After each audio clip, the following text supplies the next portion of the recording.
in about 8 months' time, he has built up a channel that has 77,400 subscribers, and that's in 8 months. During that 8 months, he has had 2.8 million views, and half of his videos are over 100,000 views each.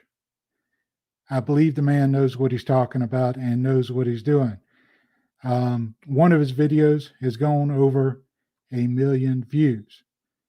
Please help me welcome to the stream Jon from Lincoln Street Woodworking. Hey, Jon. RT, how are you? Good. How's it going, man? It's going well. Good to finally talk to you in person.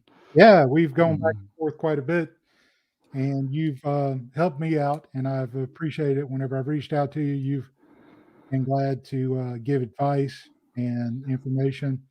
And in the Facebook group, Woodworking YouTubers Facebook group, Yeah. share what you know, and I appreciate your honesty and how you can be straightforward with your answers while being respectful of people's feelings. Yeah. And let's face it, we're all human and we're doing our best, but sometimes we need somebody to tell us, hey, I wouldn't do that. That's not a good idea. And I appreciate you doing that for us sometimes. I appreciate it a lot. So I wanted to ask you, I've seen your videos and your last video about finish, and we want to know what you've got coming up next. That's a good question. So I took a little bit of a break after the finish video. That one kicked my ass, to say the least. That was quite the pre-production and the planning going into that. Okay, Jon, I'm gonna have to ask you to. We're a family show. Sorry about that. Language. That one beat me up, and so I'm taking a break and working on the next one. So I started planning for the next video, which is probably I'm most excited about this video of anything that I've done recently, and I don't want to give too much away because I still haven't finalized all of it, but it's a pretty comprehensive build. But if anyone's seen my posts in the woodworking Facebook group, you know that I'm not opposed to build videos, but I don't like traditional build videos. So it'll be a Lincoln Street Woodworks spin on a build video. Excellent. And you are not a full-time YouTuber. You do this in addition to a regular job. Is that correct? That's correct. Yeah, I've got a full-time job, and this is purely on the side when I've got time. It seems like it takes up a lot of time, more than I ever thought it would. But yeah, I've got a full-time job. I've got a wife. I've got 2 young twins, and that alone is seems like there's not a lot of hours left in the day, but I manage. Yeah. So it's all about priority setting, right? And doing what's most important. Looking forward to talking to you about things. You've already got a question. It says, will you refuse to do any project, and what is it? Will I refuse to do any project? I will not refuse to do anything or just say that I won't do something without going through the motions and really deciding if I could put my own spin on it. So I'm a never say never type of guy, but the number one rule has to be for any video, does it provide value? Can I put my own spin on it? And then I'm open to conversations about what the next steps look like. Right. That's great. So somebody's mentioning pallet wood, something about pallet wood made me think of your video with Izzy. And whenever you're riding down the street and you go get the pallet wood, you made a nice little joke there about how woodworkers love to get pallet woods and try to make something like a cutting board out of it, right? Yeah, that was a funny video. I had that one planned for a long time, just to poke fun at woodworkers in general. I think if you can't laugh at yourself, then what's the point of even laughing to begin with? So I do a lot of those things that I made fun of in the video, and pallet wood specifically, I don't do anything with pallet wood, but I love the idea of quote unquote free wood, which I get it, but having to spend 6 hours breaking wood down and remove nails and ultimately hurt your tools, I don't know how free it is, but that along with epoxy is always fun to poke fun of, and being precise as if you were a machinist, all those things. So it was a fun video. I learned a lot in that video, actually probably more than I've learned in any other video. And I've got something planned as a follow-up for 2022 that I'm pretty excited about.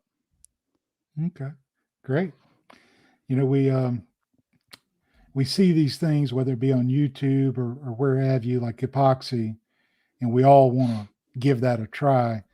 I know for me personally, I mean, most of my projects were still in the pine woods, you know, Yeah. projects. And I was looking at epoxy work on YouTube and making notes about how I was going to do it. And I kind of had that realization, you know, let's make a project with oak and walnut before you go do an epoxy.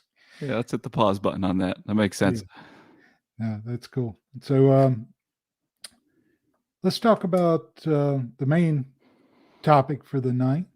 So you've had great success over the last eight or so months coming into this, and you've done some things very deliberately, and they've paid off for you.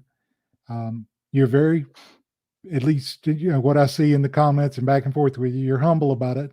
You know, you make statements like, "Well, I'm sure I'll release next video and it's going to bomb," but your next video just keeps doing better and better. So we respect that. But knowing what you have learned before you started and since you've begun your channel, what would you do if you were starting a brand new channel in 2022? And what kind of advice can you give our viewers? And I'd like that advice not just to be woodworking, because not everybody may want to have a woodworking, but what advice about YouTube and about the woodworking YouTubers would you give us? All right, so this is quite the can of worms to open, but obviously it's a topic of the night. So I'm going to try and let me give you a 30,000-foot view, and then we can dig in a little bit deeper on each bullet point I'm going to talk through. So the first thing that I would recommend to anybody, and this of course applies to any niche that you're looking to start a channel for, is before you even take the first steps in terms of researching and all that, which we'll talk about in a second, I would have a really honest conversation with yourself about what you're looking to get out of the channel and what your expectations are. I see a lot of comments from people, not just in the Facebook group, but just elsewhere, people messaging me, and I read a lot of comments, and I do a lot of research or cruising around YouTube in general. And people say things like, I'm just doing the channel for fun. I have no expectations for growth. This is just a hobby for me. And if that's all you're looking to get out of it, disregard everything else that I'm about to say, because there's no reason to beat yourself up in terms of analytics, thumbnails, titles, editing, and all that. So keep it fun, keep it light. But I would implore everyone who's watching tonight, and if you started a channel or if you're considering starting a channel, be as honest with yourself as you can. And I think, RT, you mentioned it, and you guys will find as we talk more, and if you've watched my videos, you'll notice this, I'm brutally honest. I would guess that most people who start channels deep down inside probably have some aspirations of trying to grow it. I mean, it's a considerable amount of work to create a YouTube video. So just be honest with yourself, and don't set yourself up to be second guessing or to get frustrated in the future when things aren't going well. If you said you're just going to start this as a hobby, then treat it as a hobby. So that's number one. And then as far as the tactical side of it, Steve Ramsey was a guest on Matt Outlaw's live stream a couple months ago, and Steve said something really, really interesting, and it somewhat got lost in the shuffle, but I loved the quote. It's at the 31-minute mark if anyone wants to go back and check it out. But Steve said something to the effect of, I don't want to sound catty, but as I look around at all these other woodworking channels, and I've got a list of 150 to 200, they all look and feel the same. And what Steve was referring to is what I would have referred to in my 9-to-5 job as your brand voice. And let me also preface a lot of this with, I am not a YouTube expert, but I lean on my 9 to 5 job pretty considerably for all the decisions made in my YouTube channel. I'm fortunate that a lot of it translates over, so I know what works and what doesn't work in that regard.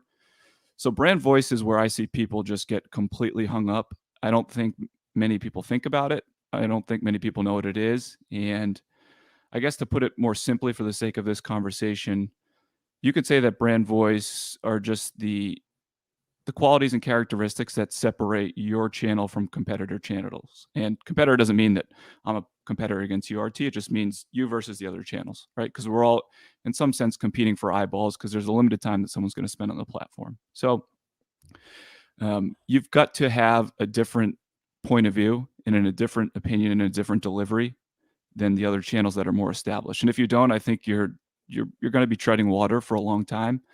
And that's the only way that you can truly stand out. And if you go through and you think of the top channels right now that are getting the most views, Jason Hibbs for sure, Cam at Blacktail's a really good example of it. Who's another good one?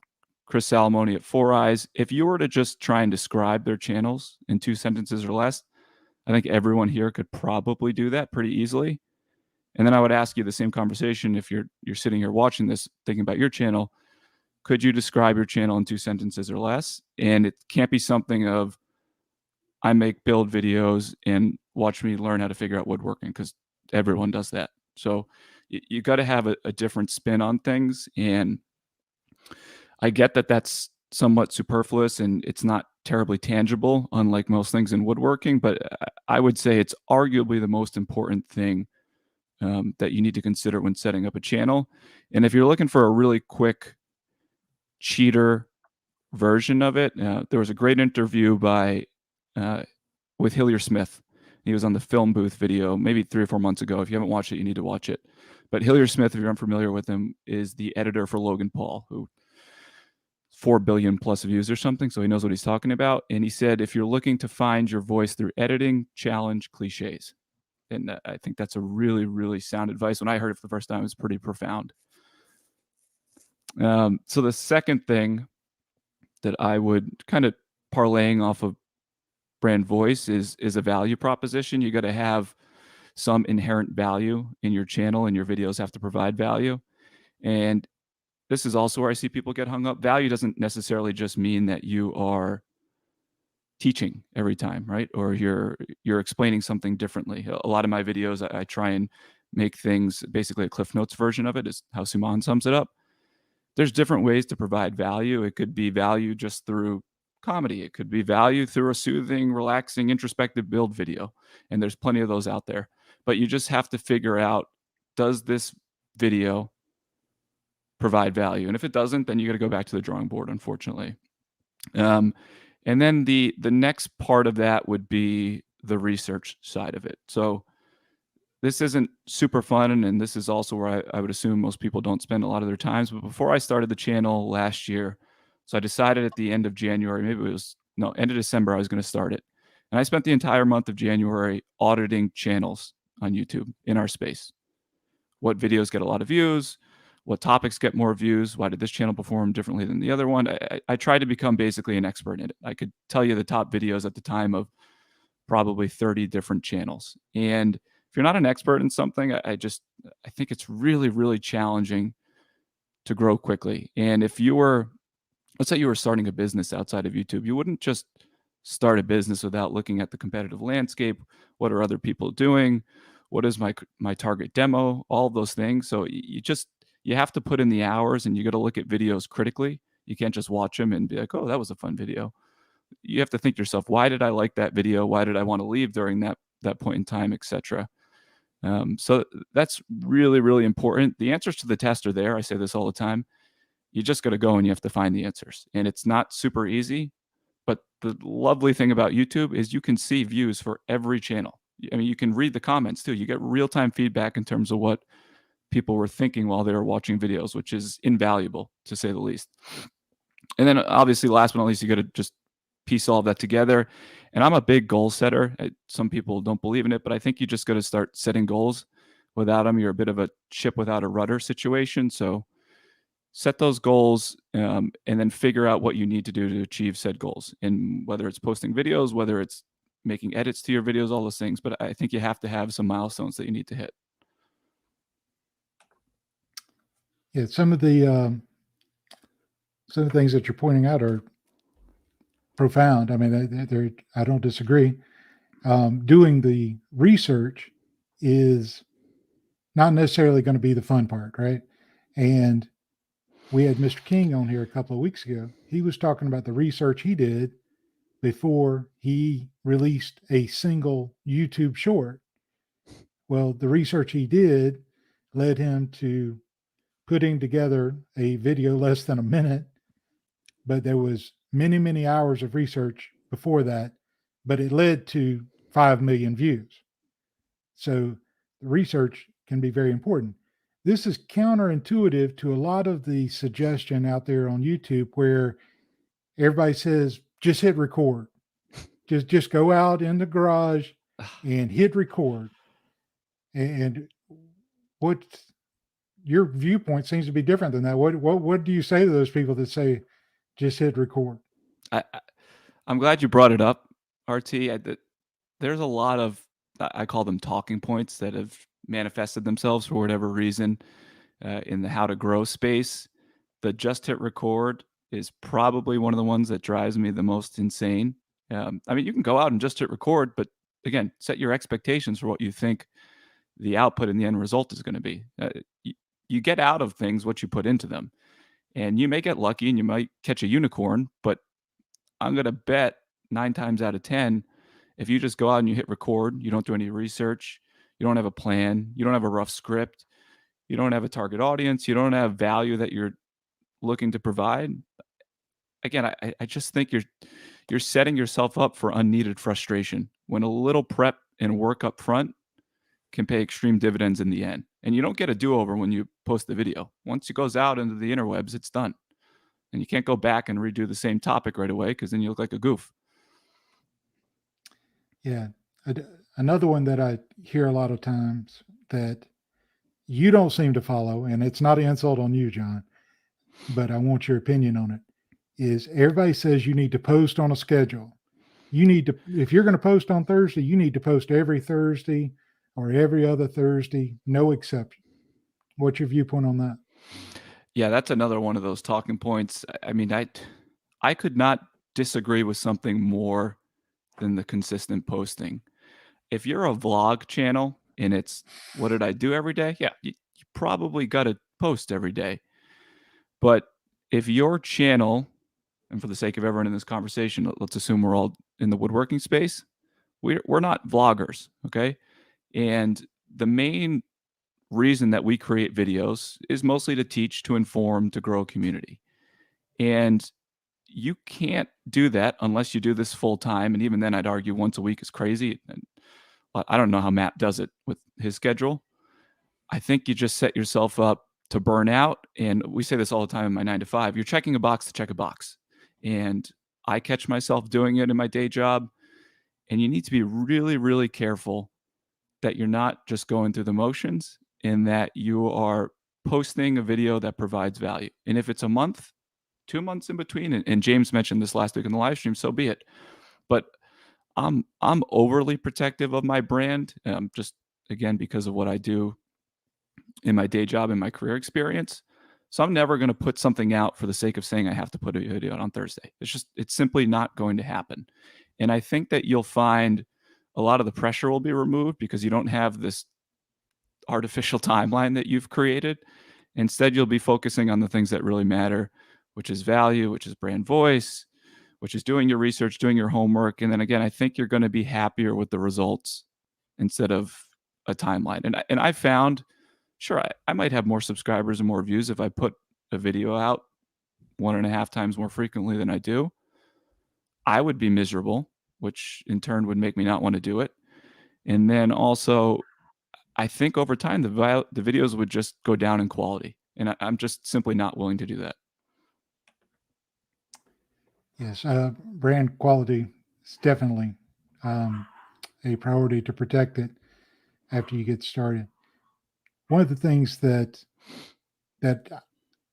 whenever I started my channel originally, I did not have a full vision of where I wanted to take it, what I wanted to do. I just thought, hey, I'm doing some neat things with cheap tools in a very small space. Yep. And maybe some others can benefit from this. And I didn't research, I didn't understand how you made money on YouTube. I didn't know what other channels did. All I know is I watched videos, and the videos I liked, they were very detailed. They showed every little step. They didn't assume that I knew anything. And then I would adjust the speed of my replay and view it that way. So I started trying to make videos where I showed everything. And what I've come to learn is a lot of that everything is fluff to 99.9% of the audience out there. They don't want to see the same things I did. So you have to keep your audience in mind. What are your viewpoints on editing out what is non-essential versus what stays in the video? It's a good question. I should have mentioned this earlier because I think this is parlays back into those key bullet points. And if I were starting a channel, I'm going to get to the question in a second. There's this really, really good book. I think the author's John Collins, and it's called Good to Great, and it's what separates good companies from great companies. And one of the chapters in there talks about one of the key differentiating factors between a great company versus a good one is that when you get to the upper management level and up, the meetings tend to be basically unfiltered, and you're allowed to speak freely. You're allowed to give candid feedback. Obviously, it needs to be constructive feedback, but it's a no holds barred. And sometimes feelings can be hurt, but when you leave the room, everyone goes in the same direction. And I think if you try and tie that back to YouTube, it's critical that you find a support system that can give you that feedback, because you become pretty blinded after spending 30 hours researching a video, filming a video, and then editing a video. And you just become emotionally invested and tied to it. So I would encourage everyone in the Facebook group. RT is a great start, but I think you got to go to the next level, and you need to find people who have your best interest in mind, and people that you trust their opinion to is really important. So I don't think it's a secret. I became really friendly with Suman maybe a week after posting my first video, and then shortly after Scott. Those two guys are brilliant. I mean, Suman does cancer research. Scott's was an audio engineer. Now he's a mechanical engineer. I mean, they're just really smart, sharp dudes. So I try and surround myself with people who are significantly smarter than I am, and that's what would help. So not only is the script beat up by those two before I even hit record, but then the edit is beat up by them. So I'll generally send them 2 to 3 drafts, and I'll give you a good example. The dust collection video, which is, I think it's my number 2 video, we cut, they could probably tell you better than I could, 3 minutes from the final edit after it was all said and done, because it sounded good on paper and the edit actually wasn't bad. But at the end of the day, when you saw it all come together and how good everything else felt, it was just wasted time and energy that the viewers were likely to click away. And that Hillier Smith also has a really good line where he says, viewers are looking for any reason to leave your video. So you got to keep them, right? So any possible reason to leave, they're going to leave. So I think you got to really, really be honest with yourself. And then you got to find that support system that's going to be very candid with you. And there's been times where we tell one another that the idea is horrible or the edit is bad, and no one's feelings are hurt because we know we're all doing it for the right reasons. And then I think it just helps you get a better final product. Absolutely. And there's times that having somebody you can trust to give that feedback. Yeah. And I love that video you keep referencing, but the statement that you just made about the viewer is always looking for a reason to leave. It's nothing personal. They don't know you. They don't have anything against you. It's just, we live in a time when answers are quickly available to the consumer. And if they do not get there and your video is not appealing, entertaining and informative, anytime there's a gap in that, I think the viewer is apt to jump ship and go find another video, because there's so many videos on YouTube. They're bound to find one that will meet those needs of being appealing, entertaining, and informative. Couldn't agree more. John, before I'm going to jump in and get some questions, but before I do, would you tell everybody about the giveaway? You were nice enough to volunteer a giveaway tonight. Yeah, so if you are familiar with my videos, you've probably seen the Star Wars theme. I've actually got one of the shirts on tonight. So we're going to give away, pick a couple items. It can be a couple shirts, a sticker and a shirt from my Etsy shop. All the stickers that you see in the videos are available. I've got a couple t-shirts that are on the Etsy store right now, probably soon to be limited edition based on the way things are going in terms of these keep getting taken down by the third party who fulfills them. No idea why. It's almost like they're infringing on copyrighted material. But yeah, you might get a limited edition t-shirt. Pick two. Knock yourself out. That's awesome. Now to enter the drawing in the chat, you need to include the term #Lincoln, and we will draw for that in a few minutes. So if you enter #Lincoln, and you can only do it once, the tool will take out any duplicates. So giving me 15 lines of #Lincoln will not benefit you. Okay, so if we go back to our comments, we have a few questions that I've starred here. Which is the first video that really took off? Did you expect it to take off? And how did you get the idea? So the first video that I would say took off and really was a bit of a lighter fluid situation was my first tools video. And I think it was titled, "Don't Buy These Beginner Tools." And I said it in the intro, but this was, ironically enough, I had this video in my head right from the second that I decided I was going to start a channel. And this was trying to be different and stand out. I can't tell you how many don't or buy these type of videos I had seen. You need these 5 tools. You need those 6 tools. And I said, well, what if we did the tools that you don't need? And then you can obviously spin it off a little bit into the replacement, but that would be an interesting angle to take. So that one was the first one I'd say that really took off. I don't know how many views it has at this point, but the click-through rate on it was great. It's got a ridiculous thumbnail that someone thought of for me.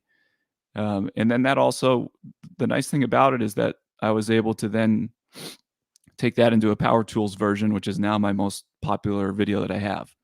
And I would just add this little nugget on there. If you've watched that first video, the Don't Buy These Beginner Power Tool videos, there's audio only coming out of one speaker. Like, so if you watch it and you don't have your right earbud in or left, I can't remember what it is, you won't even hear anything, because I didn't know the difference between mono and stereo. I'm just an idiot like that. So you don't have to have everything perfect when you're first starting, but there's a acceptable baseline. And I would just tell you before I forget, if you're going to start a channel, you need a wireless lav mic. People will forgive bad video. They will not forgive poor quality audio where they can't really hear you. Have to have it. It's $50 and it's worth every penny. Yeah, and you're saying lav, right? LAV? Correct. Okay. Next question is from a guy that you know. Why are none of your videos greater than 15 minutes long? And is that intentional? So that's a good question. When I first started out, I had this idea in my mind, again, because I was watching a lot of those how to be successful on YouTube videos, and I wasn't doing a great job of critically thinking at the time. And 6 to 8 minutes seemed to be the sweet spot at the time. So that's what I was targeting. And I felt like if I can get in and out in 6 to 8 minutes, that's what they're telling me, and I'll do great. But the reality is, and if you follow the trend in my videos, they're getting longer and longer. It just so happens that none of them are 15 minutes. The only thing that I care about, because someone said this to me recently, in my most recent videos was, don't you think it's too long? I said, I don't really care how long the video is, as long as every second of it is providing value. It could be 45 minutes. It just so happens right now that I haven't had 15 minutes worth of value to provide to someone, but I've got a feeling that the next couple might get there. So I have no time limit in my head. The only thing I care about is the value. Yeah, Whitwork says audio is half the image. The other half is good lighting. Let's go Totally to the agree. next question from Jarmaid. So he just wants to know what's your day job? Can you reveal that here? Yeah, no problem. I work for a licensed sports apparel company. If you've ever bought a hat or a t-shirt from your favorite professional sports team, football, MLB, NBA, etc., there's a decent chance that it was from our company. And my role there is the director of go-to-market, which it's a bit of a jack of all trades role, to be honest, but I like to sum it up that I oversee all of our product programs and initiatives from the inception of the idea all the way to the time that it hits the retail floor and then ultimately into your hands as a consumer. So if my team's done their job correctly, if the other departments that I work with cross-functionally have done their jobs correctly, hopefully you as a consumer have a positive brand experience. All right, great. And one more question, then we will do the drawing. Make with Jake says, what is an example of a measurable goal for a channel that isn't quantity of videos, subscribers, or number of views? Isn't quantity of videos, subs, or views. Jake, I would say probably you could do something a little bit less tangible, like improve lighting or audio, or figure out a better way to edit, like add in more jump cuts, more visual interest, and then give yourself a timeline that in the next 3 months, I want videos to look like this. So it's less of a view and a subs. I'll give you an example. I think it was my first 6 videos. They're slow, like really, really slow, which is a good or bad thing. But I remember putting one out, and then I watched a channel called Hacksman one day. For whatever reason, the algorithm served it up, and I clicked on it. He had a great thumbnail too. And it was fast. And I remember instantly messaging Suman and Scott, and I was like, I got to get faster. I have to figure out how to get faster. And with that came a new form of planning. It was planning out shots, planning out scripts differently. So that's an example of a different type of goal. Like I need to improve the speed of the video. All right. So I'm going to share the screen, and I believe I'm doing better at this now than I was in the past, but we will see if it blows up. Nailed it last week. So we've got the giveaway tool. We've got this live stream selected. We've got the matching text as #Lincoln. And if you don't have it in, you have about 1 second, because I'm going to do the collecting comments now. 17 entries. And let's see who our winner is.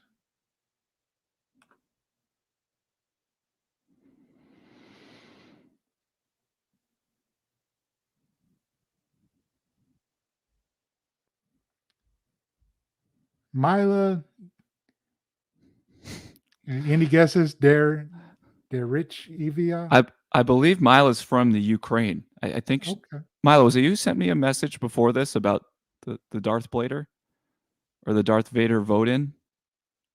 I think it was, but send me a DM on Instagram. We'll take care of it.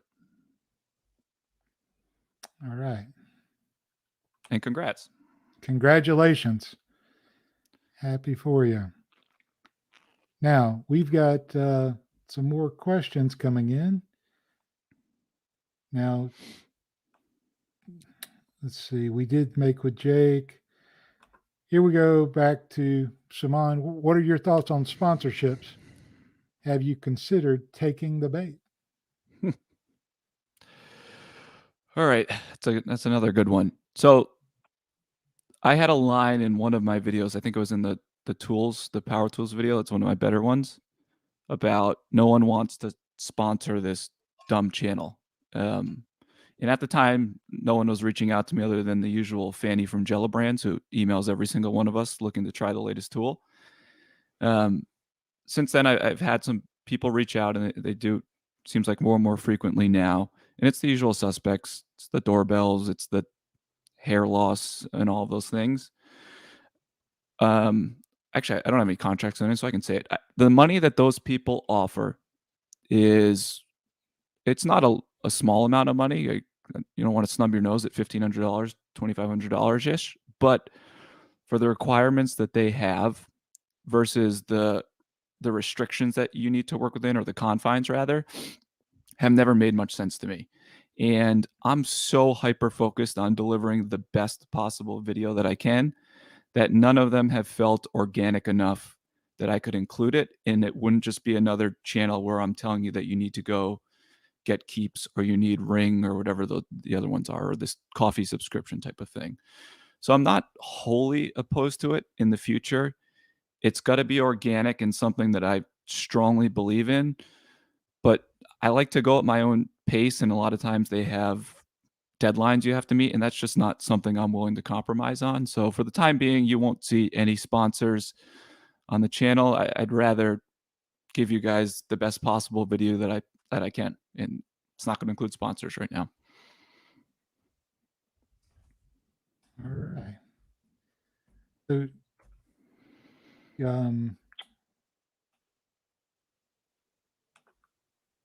your buddy Izzy, and I think most woodworkers know who Izzy Swan is. Never heard of him. Well, he called you an idiot in one of your videos. He did. Why is Star Wars so much better than Star Trek? Simple answer, Izzy. Star Trek, I don't want to hurt anyone's feelings, but I might. Star Trek is for nerds. Star Wars is just simply cooler. I also just grew up with Star Wars, to be the actual answer there. I don't know. I've never really even watched Star Trek. My cousin, who lived with us for some time, was a huge Star Wars fan, and he had all the action figures. So, I mean, it was just ingrained. I had the VHS tapes growing up, and I can't tell you how many times I had to rewind those VHS tapes to watch the original trilogy. Well, I don't think there's anything wrong with a Star Wars fan. No, I liked your shirt in the thumbnail preview. That was good. Yeah, that was coordinated. Yeah, thank you. Okay. Do you remember, this from Jarmate, do you remember everything you're going to say, or do you use a teleprompter? All right. For the first, actually every video up until the last. So I write scripts before, let me just say that. I write a completely dialed in script. It's not bullet points. It's basically word for word. And the goal wasn't to memorize it at the time. That's just how I've always, I do a decent amount of public speaking, or I did prior to COVID with my job. That's just how I operate. I like to get the flow, make sure I'm not repeating words over and over again, which I have the tendency to do. So I'll write the whole script out, and I don't memorize it, but I get pretty close. The problem I was having, because the videos are essentially 8 to 9 minutes of just straight talking, it was taking me hours and hours to film it. And then the edit is even worse, because we've all been there. Chevron's filmed a video where you had to go back and piece together one sentence, which is painful. I bought a teleprompter, and I didn't use it for a couple of videos just because I wasn't ready to take the leap. It was the best purchase I've made for my channel, hands down. I filmed that finishing video in 6 hours. That would have taken me probably 2 days of filming prior to that. That's cool. I did not realize you were using a prompter. So that's a good thing, right? I mean, if I could tell you were using it, that would not be good. Yeah, I did a little bit of practice with it, but the trick is you got to get it in the right position so it's not too close or not too far, so you don't see your eyes darting back and forth. But yeah, if you didn't notice, that's a big win. Yeah. So RA Charlie guy says, I've been a huge fan and I couldn't ask for a better role model than Matt and yourself. Thank How you. do you stay motivated to get in the shop with your day job? It's not easy sometimes. So let me give you the reason for starting the channel, and then that might actually answer the question. When COVID started, I was instantly furloughed from my job. Obviously, there were no sports going on, so they didn't need me. I think they furloughed like 95% of our company, all but 4 key members or so. Anyway, so I was out of work for 4 or 5 months, started selling my work for the first time. I had never done commission builds because I had no interest. And that was horrible. I hated it and was fortunate enough to go back to my job. But COVID was a really big wake-up call that I needed to have basically a fallback stream of revenue, if you want to call it that I controlled. And I wasn't at the mercy of global pandemics or potentially getting laid off. So I saw a video from Travis at Chop Nation in the beginning of January of this year. And it was how much I made on YouTube. And I'm a huge fan of Travis's. He's really, really good at putting videos together. Anyways, so I said, I'd like to make that much money. I mean, he making considerable amount of money at the time. So that was the reason and the impetus behind starting the channel. So I don't want to sound like a sellout, but I guess you could say it's the money is somewhat of the motivation, and the fact that I'd like to build this thing up to as much as I can. I have no interest in doing it full time, but I really just wanted to make sure that I had a second stream again that I controlled, that if we ever get in a situation like that, I won't feel completely helpless, because it was a really helpless feeling when I was furloughed, my wife was furloughed, and thank God the government stepped up and was providing those support checks, but we would have been in a really tough position otherwise. So that's what keeps me motivated, is never feeling that impending dread again, if you want to call it that. And you just buckle up and you get out there sometimes. And this takes a lot of time and energy and effort, especially late nights. Like I'm constantly researching or writing scripts till 12 o'clock at night. And it's all because of that. Yep. So what, I'm sorry, I had the question here and I lost it. Oh, by the way, Dexter says there was no such thing as a nerd in the 60s. And I think that's in reference to when Star Trek came out. I like that. Here we go. Jarmaid wants to know, how many times does it take to get the perfect clip? Before a teleprompter, there's no telling. 20, 25, and I won't stop until I feel like it's the perfect shot. After the teleprompter, I don't think I shot anything more than 2 or 3 times. It made that much of a difference in the speed, and then the edit, obviously. I think I rough edited that video, which was a 13-minute video or so, in under an hour, which is crazy for me. All right. How do you pick which topic to make a video on? Suman just firing off the questions. Suman and Jesus have hit you with a few. So it's a good question. Actually, Jake, I'm going to call you out a little bit here, but it's all with love. So Jake and I were chatting a couple weeks ago after the finished video and came out, and Jake's like, how did you decide to, or why did you decide to make a video on finishes? And I took it as he would have never thought to make one on finishes. I thought to myself after reading that, how haven't you thought to make a video on finishes? Because I've looked at all of these videos. Steve Ramsey has a finishing video, has 5 million views. Rag and Bone has one almost 1 million. Katz Moses has a couple that are around 200,000. Anyway, so I know what the ceiling is for a finishing video, and I think it's a really confusing topic, to say the least, and I felt like it fit within my whole style and my delivery, and it's something that also interests me. So a lot of it is just research on what's out there. Like, again, the answers to the test are there, and this goes back to where I see people getting hung up. The unfortunate reality in making videos for YouTube, if you choose to try and grow quickly, you don't always get to do what you want. Like that just, it's also, you don't run a business that way. It's not what you love at the time. It's just what the consumer and the audience wants and needs. So you've really got to be mindful of that. I see this a lot in the Facebook group, and I mean this with sincerity. I see a lot of I need to build this. I have this project coming up. I want to make a new workbench. That's the complete backwards way of thinking in how to create a video. It's the viewer and it's the audience first. And fortunately, YouTube is an open book because they give you the answers. It doesn't mean you go and copy someone. It just means you know generally what has a chance to succeed and what doesn't have a chance. Yeah, that makes sense. I think it's easy to get into the personal perspective because that's how many of us, I think, at least for me, I got into it because I thought I could help others, which in itself is personally gratifying, right? And once I started doing it, my first videos were what I wanted to see, or they were what I wanted to do. And then I have personal channels separate from the Married Man Woodworking. But I think it's real easy to get into the trap of what would I want to know? What would I want to see? And some topics seem overwhelming.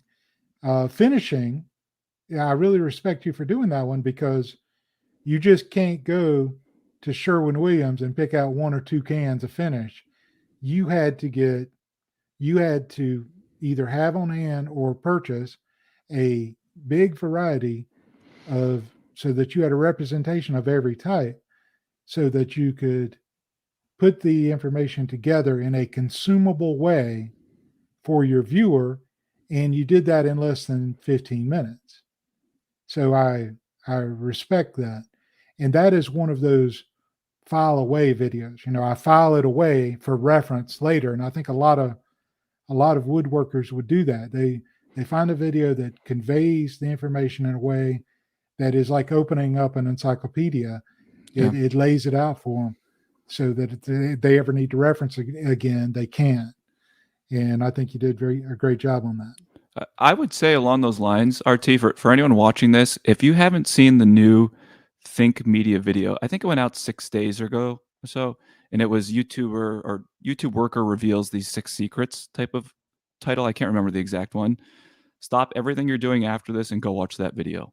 It was one of the best that I've seen in that space in a long time. But one of the things that he talks about is a quote from the YouTube staffer, and they say, the algorithm doesn't find viewers for videos. They find videos for viewers. And like that is just mind blown type of statement, because the goal of the algorithm, again, isn't to find someone for this video that you decided you wanted to make. It doesn't work like that. The algorithm is for them. So you need to keep in mind what viewers are watching. So if you say to yourself, I've never seen this video, I'm going to do something like it, and it's something I want to do at the time, you might get lucky, but there's probably a reason you haven't seen it because no one's watching it. And the piggyback, I don't want to give away too much because the video was so good, but history is the biggest influencing factor of what you're served up on your dashboard or your homepage, whatever they call it. So whatever you've watched recently, they're going to give you something like that or something similar to that the next time you log back in. So if someone's watching finishing videos, and I know that people are watching them, go back to that, get 5 million views from Steve Ramsey, there's probably a pretty good chance that there's more people looking to watch more finishing videos. But seriously, go watch that video. It's absolutely incredible. Yeah, it's good, and those are some great quotes. Ram Woodburns, how do you go about getting subscribers? Did you advertise or did you have a following before you started? I had absolutely no social media presence before. I had an Instagram, but I think I had like 16 followers who were my friends and family and my mom. So I had no social media presence before. I did a tiny bit of cross posting, as they call it, when I first launched. Like I'm a member of a bunch of Facebook woodworking groups, which I think is great for researching. So I did a tiny bit there to give it a little bit of kick in the butt initially, but after that, stop cross posting. I know there's a need that you want to put things out on Facebook and you want to get as many views as you can. Do not do that. The algorithm knows best what viewers are going to watch your video. So don't put them on Facebook. Your retention and all that stuff is going to crash. So I just let YouTube do its thing. So you have some more questions, but I'm going to ask one myself. Sure. So there seems to be a philosophy that whenever a YouTuber in general designs their content, they're either doing it for search engine optimization, or they're doing it in a way that the common person will phrase it or would find interest in the proposed topic. Mm-hmm. What are your viewpoints about how to title a video? How important is it to get a search ranked topic versus a topic and description that is more in line with what typically goes, I don't want to say viral, but goes viral? I would say, pound for pound, before I answer this question, there is no one worse at thumbnails and titles than I am. I really, really struggle with this. So I'm probably not the best person to ask. I'll just give you my take on search versus browse videos.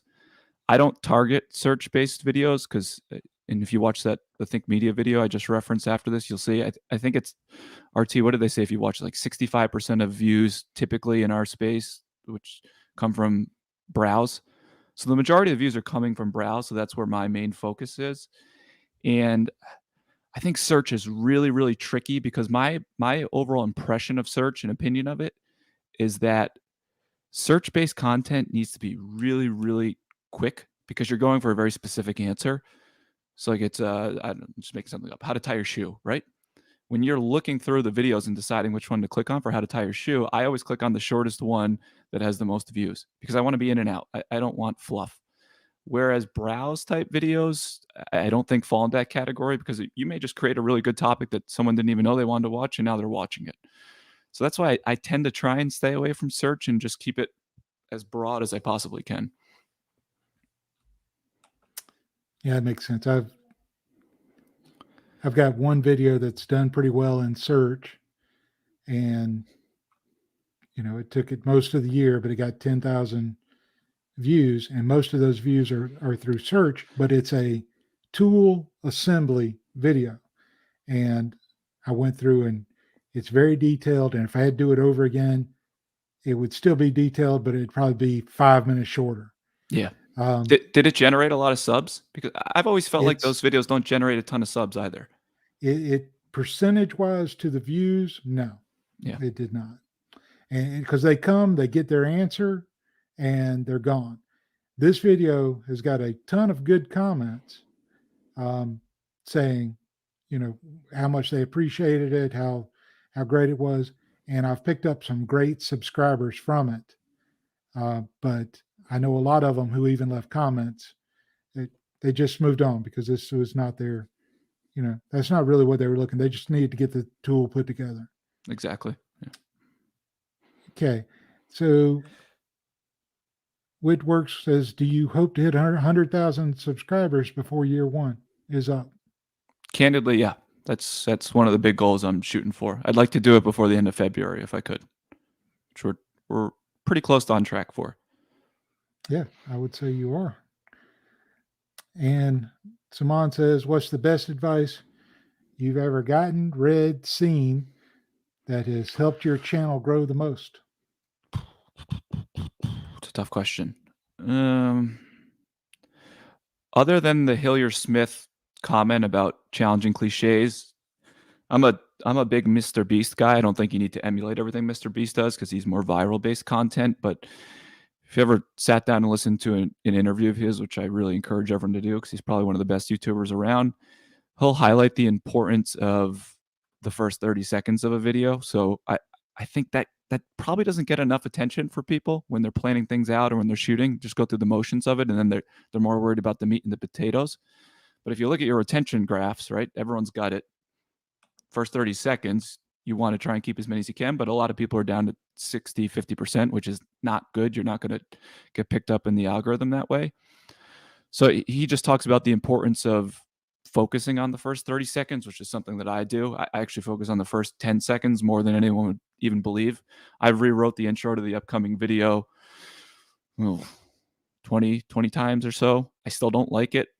So I think you really, really got to focus on the hook and making sure that you're providing value and a reason for people to stick around in the first 30 seconds. Because if you can't do that and you're losing 60 to 50%, you're dead in the water already. Forget everything else that you spend all the time on. Wasted energy. So, John, from your viewpoint, let's talk about the parts of a video. You just mentioned the hook. So some of our viewers may not know this terminology. So what are some key parts of a video whenever you're building it? So the intro hook, if you want to call it that, is critically important, probably the most. And get rid of all of your intro stingers, get rid of your logo burns. They mean nothing. No one, not myself, not a channel with 1 million subscribers, has enough brand equity or value that you should be logo stinging. And I had them originally, and then I woke up. That's just wasted time. So you've got the intro, then you've got the meat and the potatoes of it. So are you delivering on the promise that you made in your thumbnail and your title? And if you're not, obviously there's a problem with one of the two. And then you could say the closing is the last one. But if you watch some of my recent videos, I don't really have closing anymore.